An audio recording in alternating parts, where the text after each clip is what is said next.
Question number 105 देखते हैं। तो क्वेश्चन नंबर 105 क्या बोलता है, how many litres of milk can a hemisphere bowl of diameter 10.5 centimetre hold.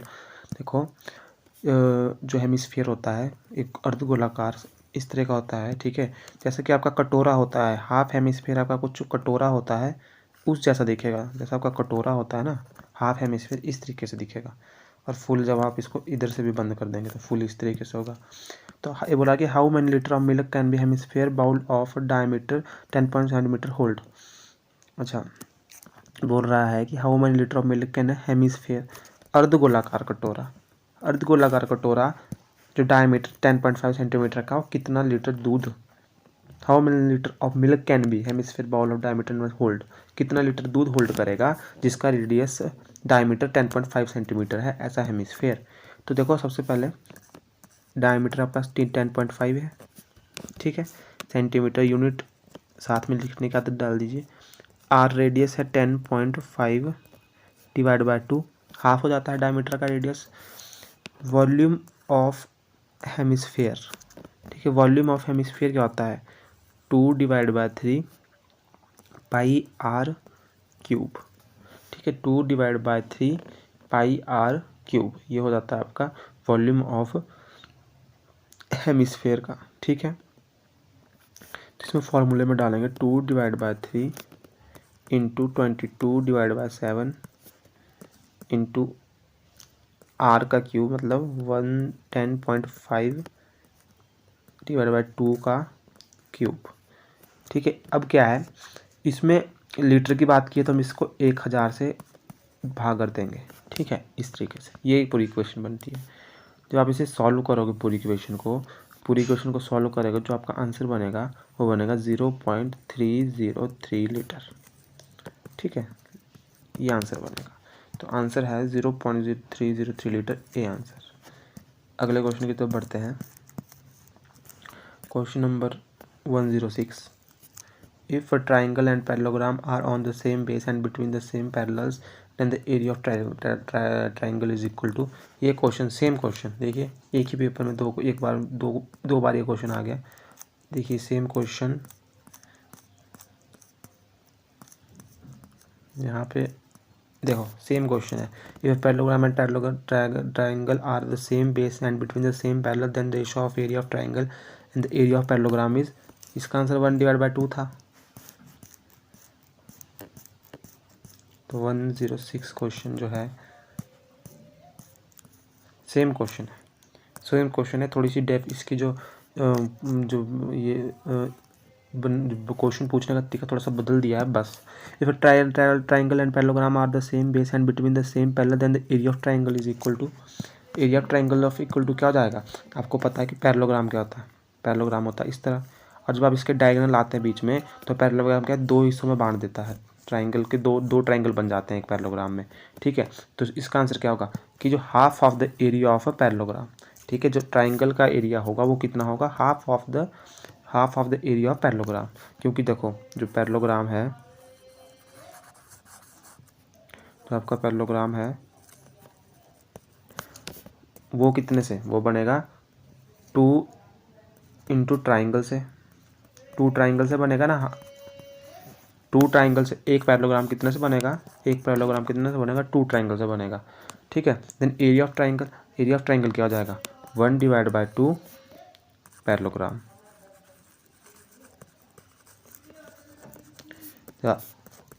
Triangle, तो हाफ ऑफ द पैरेललोग्राम हो जाएगा, ठीक है। वही बोल रहा है कि half of the area of the parallelogram, area of triangle होगा जो, ठीक है। क्वेश्चन नंबर 106 का आंसर है ए।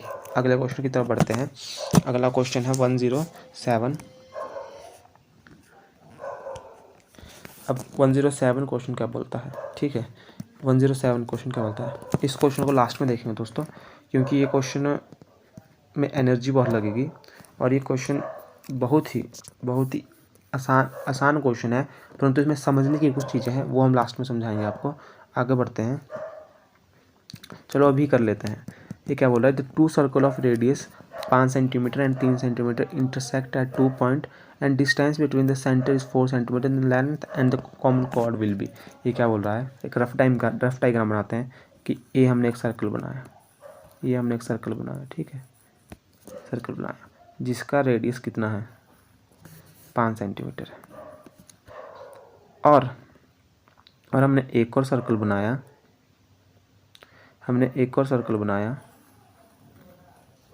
ठीक है, एक और सर्कल बनाया, मान लो ये बना दिया सर्कल, और उसका जो रेडियस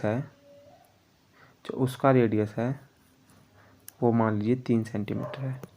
और क्या बोल रहा है ये, और इन दोनों सेंटरों की आपस में डिस्टेंस कितना है 4 सेंटीमीटर है, 4 सेंटीमीटर है, ठीक है। Then length of the common chord, बोल रहा है कॉमन कॉर्ड की लेंथ बताओ, कॉमन कॉर्ड की लेंथ बताओ, मतलब ए वाली लेंथ बताओ, कॉमन कॉर्ड जो दोनों में कॉमन है। ये आपका क्वेश्चन है, ठीक है, ये आपका क्वेश्चन है। देखो जब आप इस क्वेश्चन को ढंग से समझोगे और आपको कुछ बातें यहाँ नोटिस होगी कि अगर आप इस सेंटर से इस यहाँ तक आप लाइन खींचते हैं तो ये रेडियस ही बना, तो ये 5 सेंटीमीटर ही आया, ठीक है। और जब आप इस सेंटर से भी यहाँ तक लाइन खींचते हैं, ये भी इसका रेडियस ही आया, ये 3 सेंटीमीटर आया, ठीक है। और आपको इसके दोनों सेंटरों के बीच का डिस्टेंस पता है 4 सेंटीमीटर है, ठीक है। तो आप यहाँ नोट करेंगे कि यहाँ जो आपका ट्रिपलेट बन रही है, क्या बन रही है, ट्रिपलेट बन रही है, पाइथागोरस ट्रिपलेट बन रही है। यहाँ पे एक जगह 5 है, एक जगह 3 है, एक जगह 4 है। और पाइथागोरस ट्रिपलेट बनती है तो क्या है, मतलब क्या है कि ये 90 डिग्री पर है आपस में, पाइथागोरस 90 डिग्री पर लगती है, तो ये मतलब क्या है कि ये 90 डिग्री पर है आपस में, ठीक है, 90 डिग्री पर है आपस में ये, ठीक है, ठीक है। तो इसका रफ डायग्राम तो ऐसा बनाया, परंतु जब इसका आप ओरिजिनल डायग्राम बनाओगे तो वो कुछ इस प्रकार बनेगा, ऐसे, ये यहाँ से यहाँ तक ना, और कुछ इस प्रकार बनेगा कि जो इसका ये इस प्रकार बनेगा कि जो ये दोनों की आपस में होगी, ये इसके सेंटर से जाएगी, दूसरे वाले के सेंटर से जाएगी।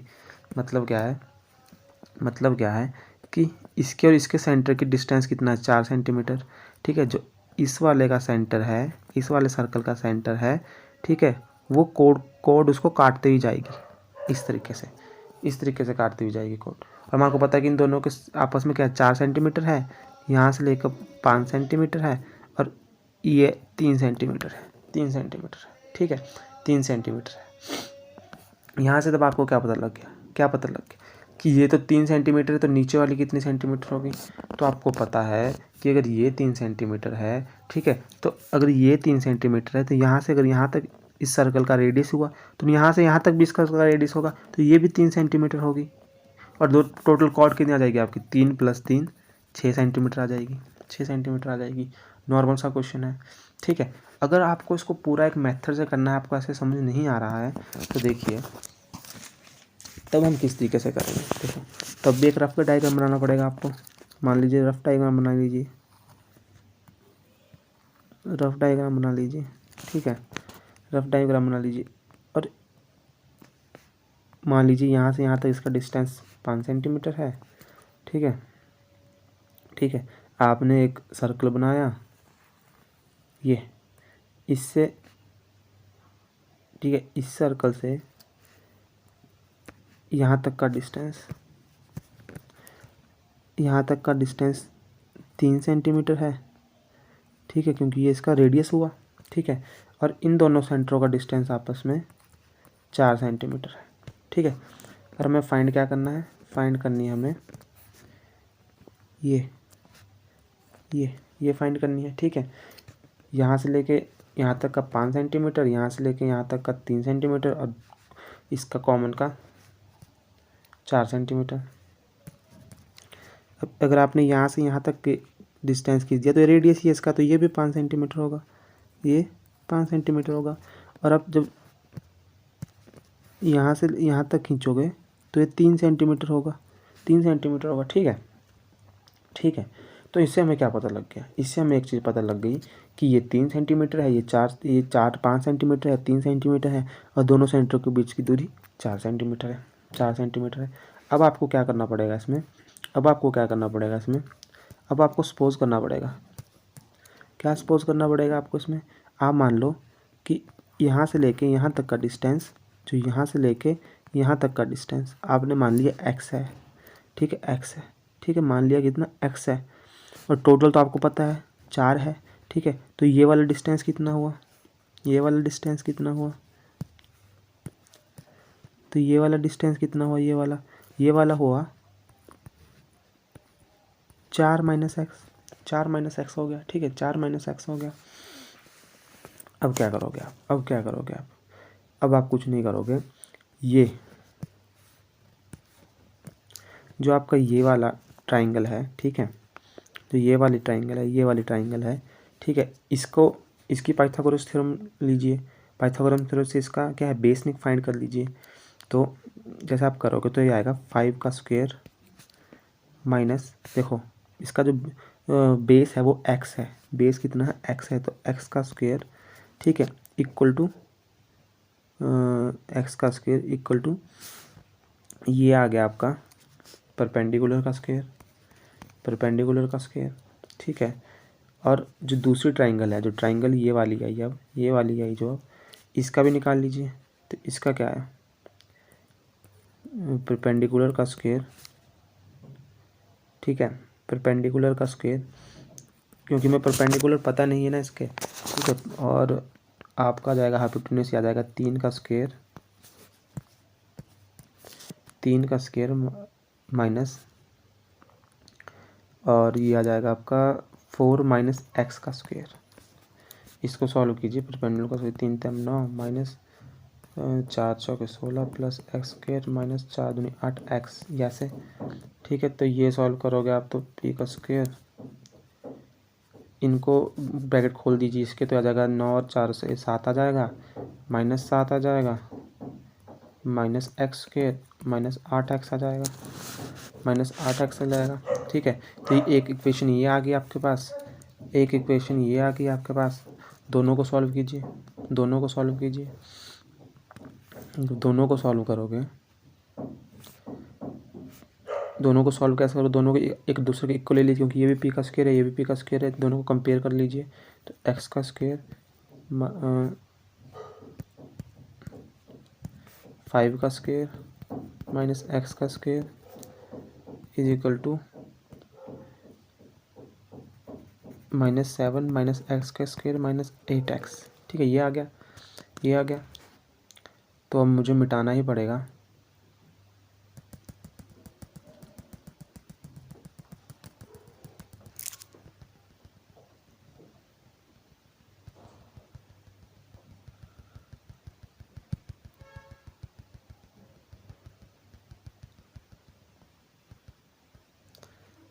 देखो क्या आया था हमारे पास आया था 5 का स्क्वायर माइनस एक्स का square is equal to minus x का स्क्वायर माइनस 8 एक्स प्लस 7, ठीक है, 7।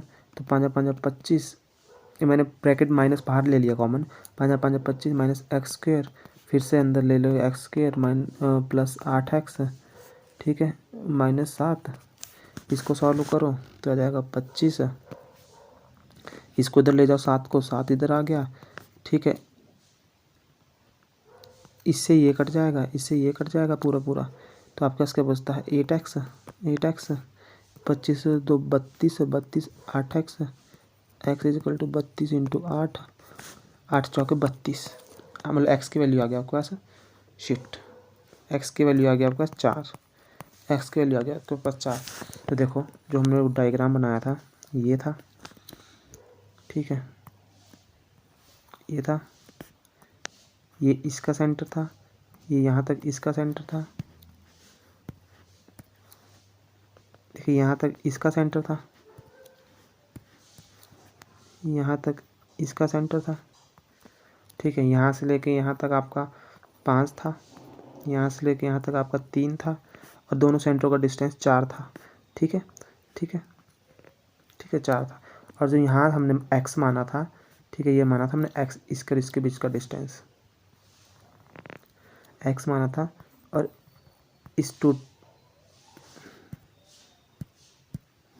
और जो हमने यहाँ से यहाँ तक माना था 4 माइनस एक्स, ठीक है, 4 माइनस एक्स, ऊपर से यहाँ तक लेके यहाँ तक माना था 4 माइनस एक्स। तो इससे हमें क्या पता चला, हमें x की वैल्यू पता चली 4। इसका मतलब क्या है कि यहाँ से लेके यहाँ का डिस्टेंस कितना है 4, और यहाँ से लेके यहाँ का डिस्टेंस कितना है 4, और यहाँ भी हमारे पास 4 ही आ रहा है, तो ऐसे कैसे हो सकता है कि यहाँ से लेकर दोनों सेंटरों का डिस्टेंस भी 4 है और इस पॉइंट से लेके इस पॉइंट का डिस्टेंस भी 4। इसका मतलब क्या है? इसका मतलब ये हुआ कि जो हमारा डायग्राम है कैसे बनेगा, डायग्राम कुछ इस तरीके से बनेगा, इस तरीके से बनेगा कि जो दूसरा सर्कल का जो सेंटर होगा, ये दूसरा सर्कल का जो सेंटर होगा वो इस कॉर्ड को काट के चलेगा। ये कॉर्ड इस सेंटर को काट के चलेगी, ठीक है, कॉर्ड इस सेंटर को काट के चलेगी, ठीक है। तो जो मतलब जो हमने पहले ही बोला था वैसा ही हुआ, जो हमने पिछले तरीके सॉल्व किया था। ये 5 है, ये 5 है, ये 5 है, ये 4 है, दोनों सेंटरों का डिस्टेंस, ये 3 है। तो वही, सर ये नहीं, ये 3 है, 3 है, ठीक है।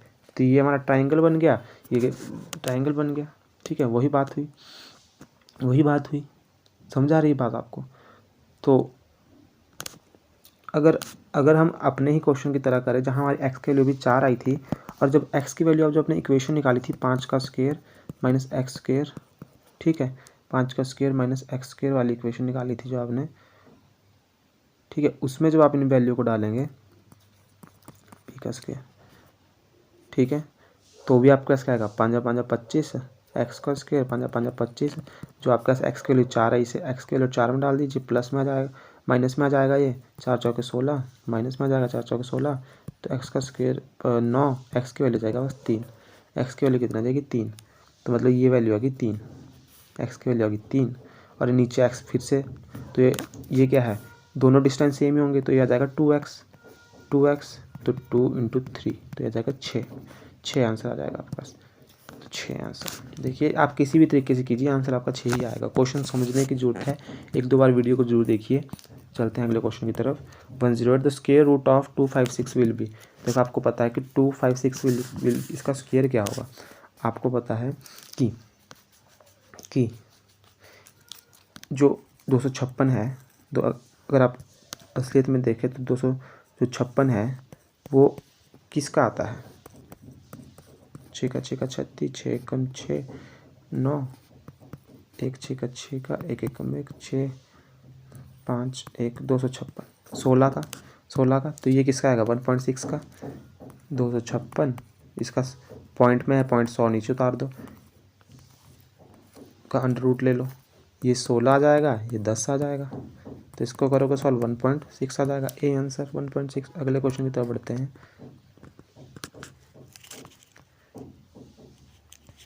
सॉरी 108 का आंसर है 1.6। अब आते हैं 109 क्वेश्चन में। 109 क्वेश्चन क्या बोलता है, A football team won 10 match out of total number of match they played. If their win percentage is 40, then how many match did they play in all? तो क्या बोल रहा है कि एक फुटबॉल टीम है वो कितने मैच जीती है, 10 match out of total matches they played. अब फुटबॉल टीम वन 10 मैचेस, देखो जीती कितनी है, वॉन कितने किए उसने, वॉन कितने किए 10 मैचेस, और उनका जो विन परसेंटेज है वो कितना है, विन परसेंटेज कितना है उनका 40%। इसका मतलब क्या हुआ कि जो एक मान लो कि टोटल मैच जो उन्होंने खेले वो एक्स है, टोटल मैच जो उन्होंने खेले वो एक्स है, टोटल मैच जो उन्होंने खेले वो मान लो एक्स है, टोटल मैच एक्स है, वॉन 10 की उन्होंने और विन परसेंटेज उनका 40 है।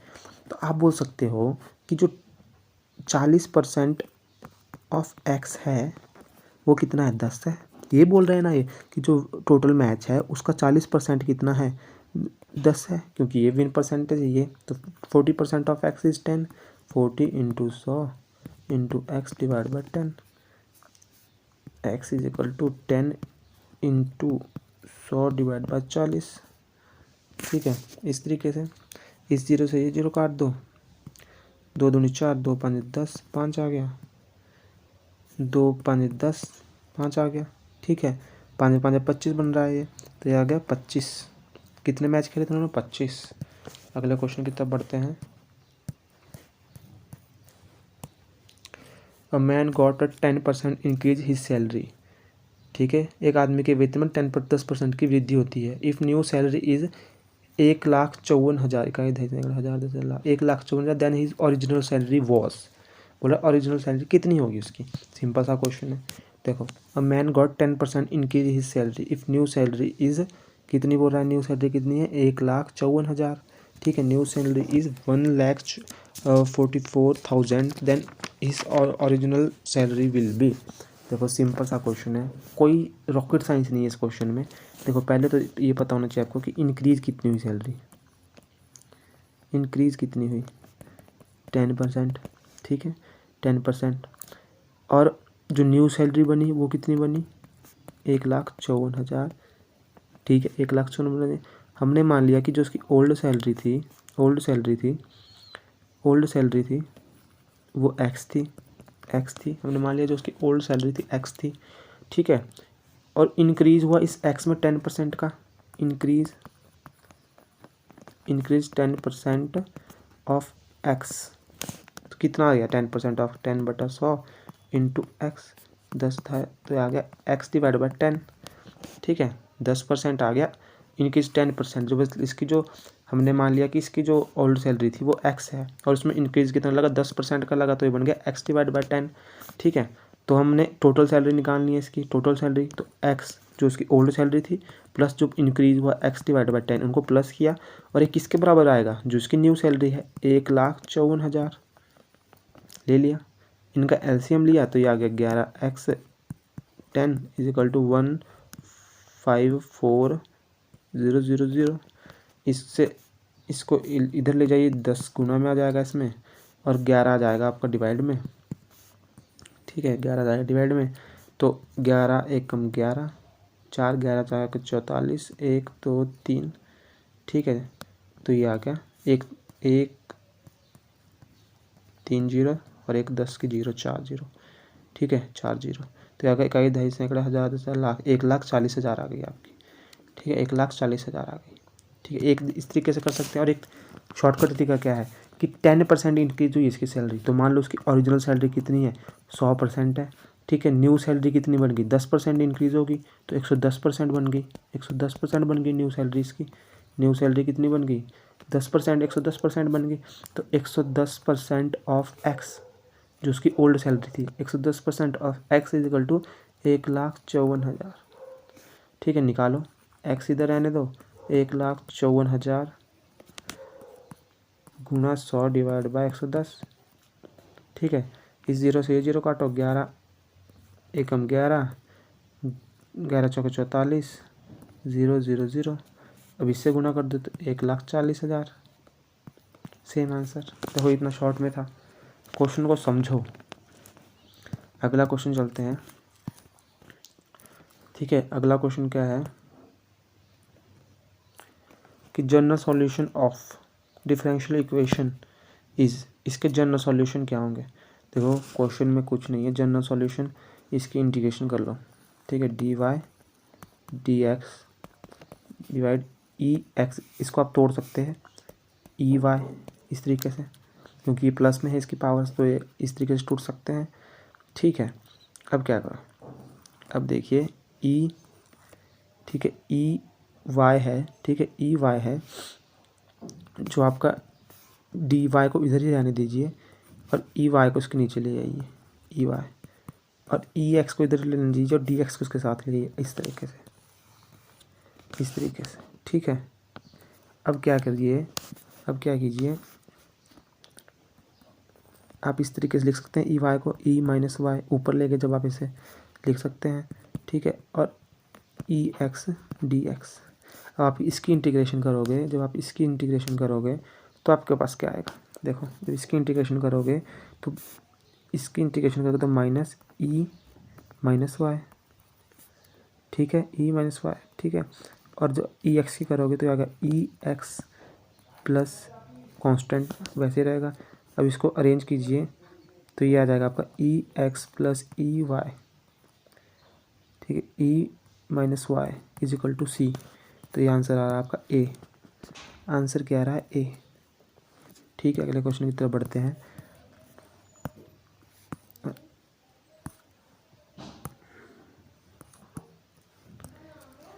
अगले क्वेश्चन की तरफ बढ़ते हैं। A dice is tossed thrice then the probability of getting odd number at least one will be. क्या बोल रहा है, तो a dice is tossed thrice then the probability of getting odd number at least once will be. देखो जब हम एक dice को उछालते हैं तो क्या आता है, 1 आता है, 2 आता है, 3 आता है, 4 आता है, 5 आता है, 6 आता है। ठीक है, इसमें से देखो जो ऑड नंबर है वो कौन से, 1 3 5, 1 3 5। ठीक है, और इवन नंबर क्या है, 2 4 6। देखो ये डाइस को उछालेंगे या तो उसमें ऑड नंबर आएगा, इवन नंबर आएगा, दो ही पॉसिबिलिटीज़ है। ठीक है, एक डाइस को उछालेंगे या तो ऑड नंबर आएगा या इवन नंबर आएगा। ठीक है, ये ऑड नंबर्स है, ये इवन नंबर्स है, ठीक है। और 3 बार बोल रहे हो उछालने को। ठीक है, तो मान लो हमने क्या किया, यहाँ लिख दिया एक, हमने क्या किया, एक बार उछाला, दूसरी बार उछाला और तीसरी बार उछाला। ठीक है, तीसरी बार उछाला।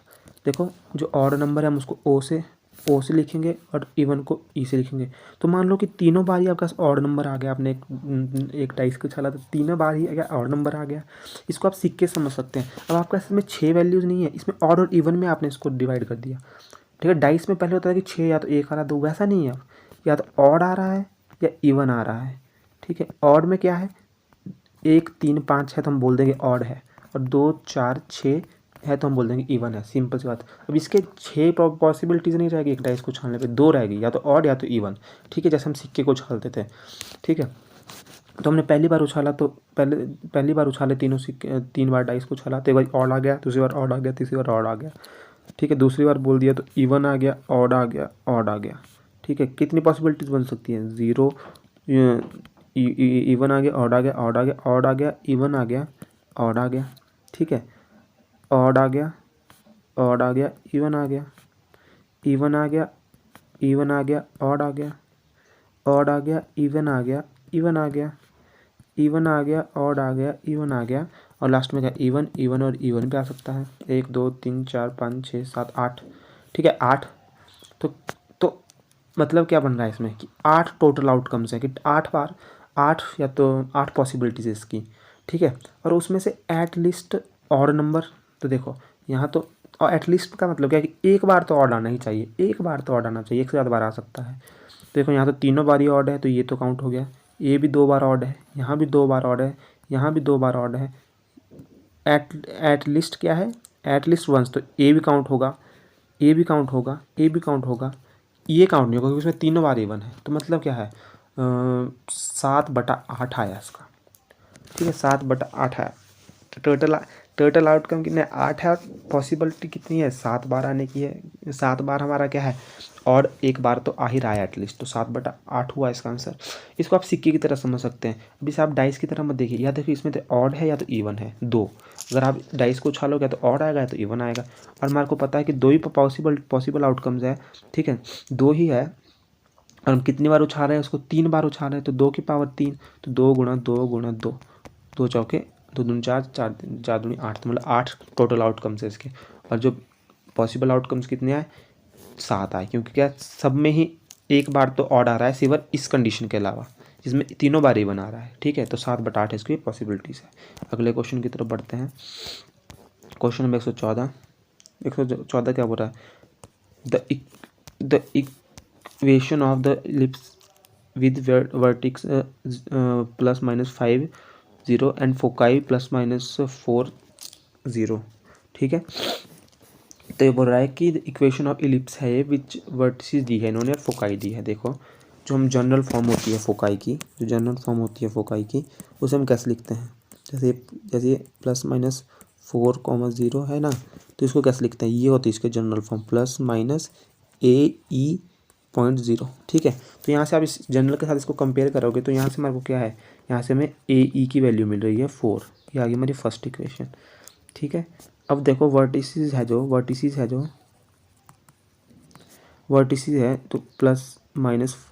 0 ये आ रहा है, और इसको हम जनरल फॉर्म में कैसे लिखते हैं, ±A0, ये जनरल फॉर्म है इसकी।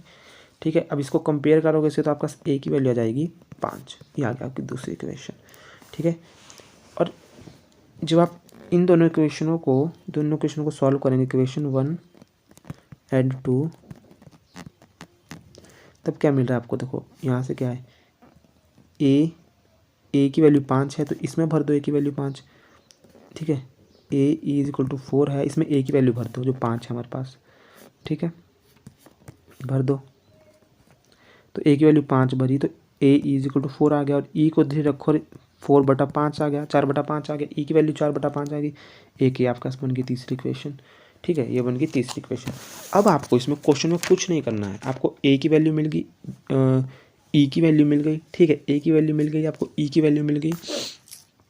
अब आपको क्या चाहिए इसमें, अब आपको क्या चाहिए, बी की वैल्यू निकालनी बाकी रहेगी। क्या निकालनी बाकी रहेगी, बी की वैल्यू निकालनी आपको बाकी रहेगी। बाकी आपको मैक्सिमम क्या है, सारी ही वैल्यूज़ मिल गई। ठीक है, सारी ही वैल्यू मिल गई, तो इसे मिटाना पड़ेगा। ठीक है, तो मैं इसे साइड में लिख दूंगा मैं क्या क्या मिला अभी तक। तो अब जो बी की वैल्यू के लिए क्या करना पड़ेगा, बी का स्क्वायर, ये फॉर्मूला होता है ए का स्क्वायर। ठीक है, 1 माइनस ई का स्क्वायर, ये फॉर्मूले में वैल्यू डाल दीजिए जो भी है। बी का स्क्वायर, ए का स्क्वायर है 5, ए की वैल्यू 5 आई थी, ए की वैल्यू क्या आई थी, 5 आई थी। ठीक है, ए की वैल्यू 5 आई थी, डाल दो, 5 5 25। 1 माइनस ई की वैल्यू क्या आई थी, ई की वैल्यू आई थी 4/5, डाल दो 4/5 का होल स्क्वायर, ये आ गया। ठीक है, बी का स्क्वायर 5 5 25। अब इसको खोल के लिख दी तो 5 5 25, 4 4 16, इसका एलसीएम ले ली तो 25 ही आएगा, 25। और जब इसको वहाँ करेंगे तो 25 माइनस इसको 4 4 16, ये आ गया। बी का स्क्वायर 5 5 25, ये आ गया आपका 4 9 9/25। इस 25 से 25 कट गया तो बी की वैल्यू आ गई 3। बी की वैल्यू कितनी आ गई, 3। बी की वैल्यू आ गई बस 3। ठीक है, अब क्या करेंगे आप, देखो ए की वैल्यू आई थी 5, ई की वैल्यू आई थी 4/5 और बी की वैल्यू आई थी 3। ठीक है, अब क्या, जो इसका जनरल इक्वेशन होती है इलिप्स की, जनरल इक्वेशन होती है वो क्या होती है, जनरल इक्वेशन एक्स का स्क्वायर, ए का स्क्वायर प्लस वाई का स्क्वायर बी का स्क्वायर इज इक्वल टू 1। इसमें वैल्यू डाल दीजिए। देखो एक्स का स्क्वायर, ए की वैल्यू कितनी थी, ए की वैल्यू 5 तो 5 5 25, बी का वाई स्क्वायर, बी की वैल्यू क्या थी 3 तो 3 आए थे 9 1। तो ये आपका आंसर आ गया, ये आपका आंसर आ गया। तो ये आपका आंसर में एक्स का स्क्वायर, ये ए आंसर आ गया। ठीक है, अगले क्वेश्चन की तरफ बढ़ते हैं। A letter is chosen at random from the word assassination, ASSASSINATION, the probability of letter vowel will be. देखो पहले तो आपको पता होना चाहिए कि वॉवल कौन से होते हैं,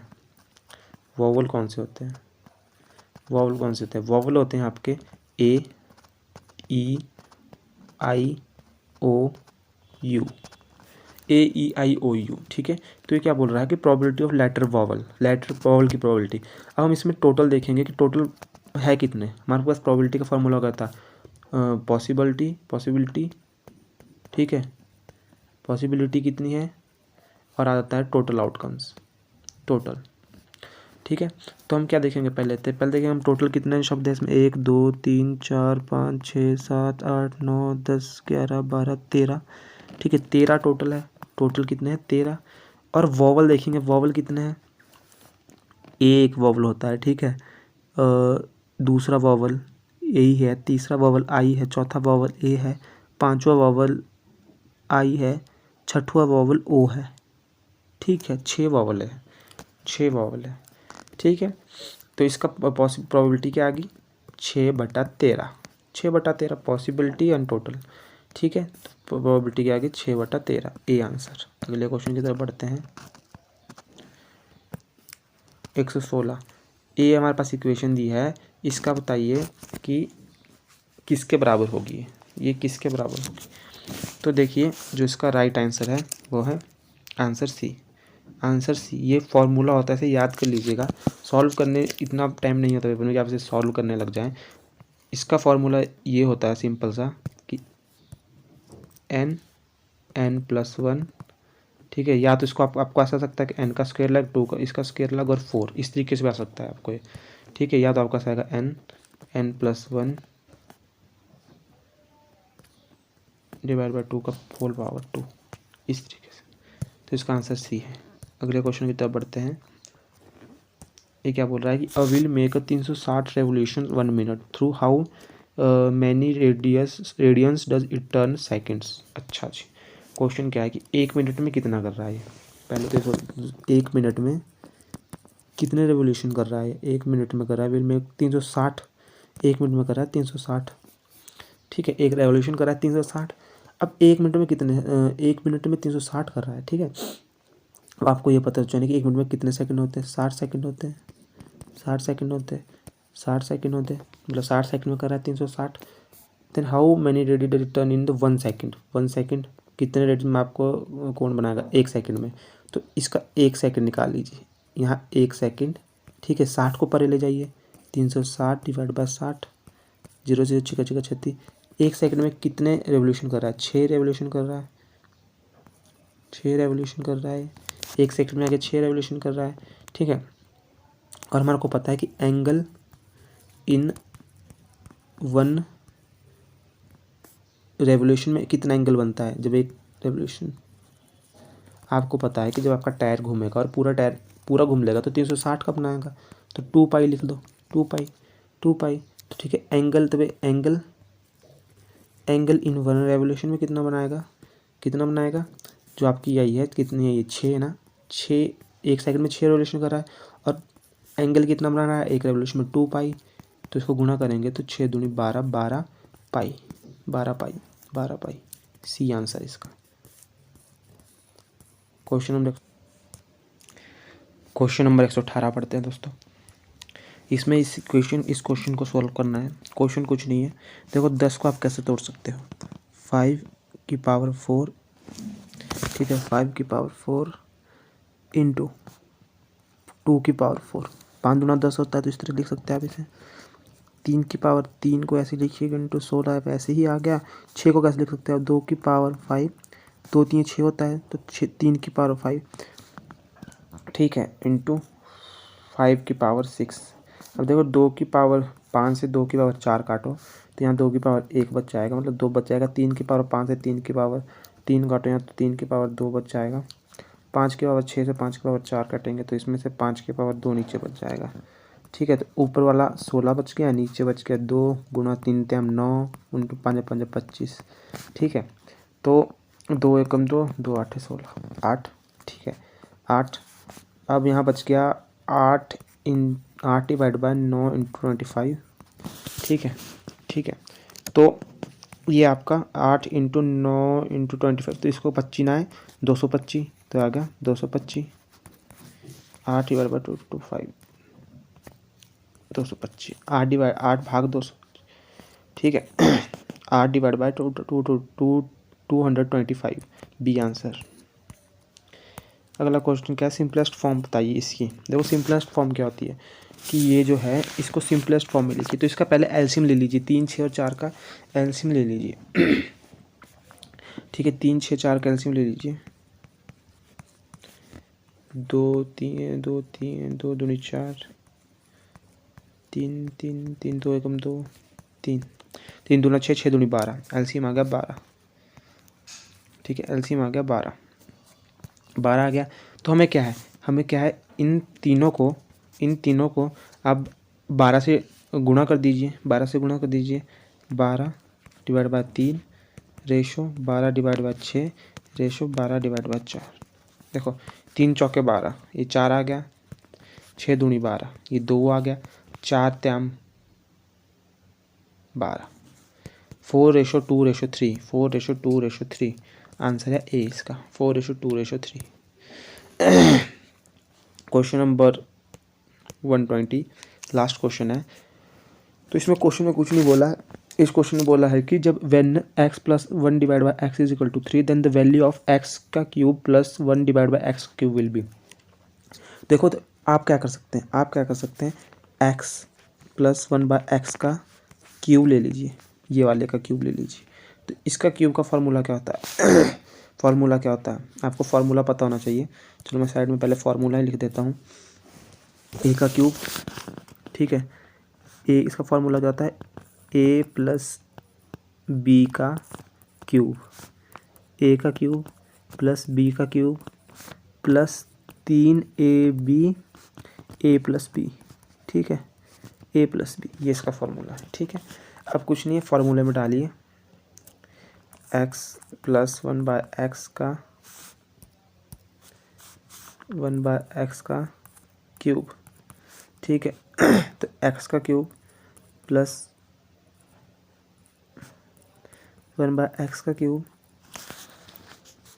ठीक है, 3 इंटू 1x इंटू एक्स, ठीक है, x प्लस 1/x।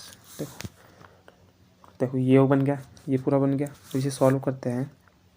देखो 1+1/x, 1+1/x आपको 3 के इक्वल दिया है, तो उसे यहाँ 3 डाल दीजिए, 3 का क्यूब। 1+1/x आपको 3 के इक्वल दिया, तो 3 का क्यूब, प्लस इसे सॉल्व कीजिए, ये आ गया आपका x का क्यूब प्लस 1/x का क्यूब, ठीक है, प्लस इस x से ये कट गया तो 3 बच गया। x प्लस 1/x किसके इक्वल दिया, 3 के इक्वल दिया, तो यहाँ भी 3 लिख दीजिए, 3, ठीक है। 3 3 9, x का क्यूब प्लस 1/x का क्यूब, ये आ गया 3 3 9, 3 3 9, ठीक है। ये आ गया 3 3 9, ठीक है। और ये था 3 का क्यूब, तो 3 3 9 और 27 आना था यहाँ पे, 27 9 9 9 27, ठीक है। तो 27 यहाँ पे, इसको इधर ले गए, माइनस में आ गया 9 x का क्यूब प्लस 1/x का क्यूब, x का क्यूब। 27 माइनस 9 करो, 9 दूनी 18, 18 आ जाएगा। तो मतलब क्या है आपका x का क्यूब 1 प्लस x का क्यूब क्या आ गया, 18 आ गया। आंसर क्या है, 18, 18 सी, ठीक है। तो दोस्तों धन्यवाद दोस्तों, यह वीडियो 2 पार्ट में थी। पहला पार्ट हमने बना चुका है, दूसरा पार्ट हमने ये बना दिया, ठीक है। और इसी तरह वीडियो को देखते रहिए, मुझे कमेंट कीजिए कि क्या मैं इंप्रूव कर सकता हूँ अपनी वीडियो में, क्या और लाना चाहिए मुझे। धन्यवाद दोस्तों, मिलते हैं अगली वीडियो में।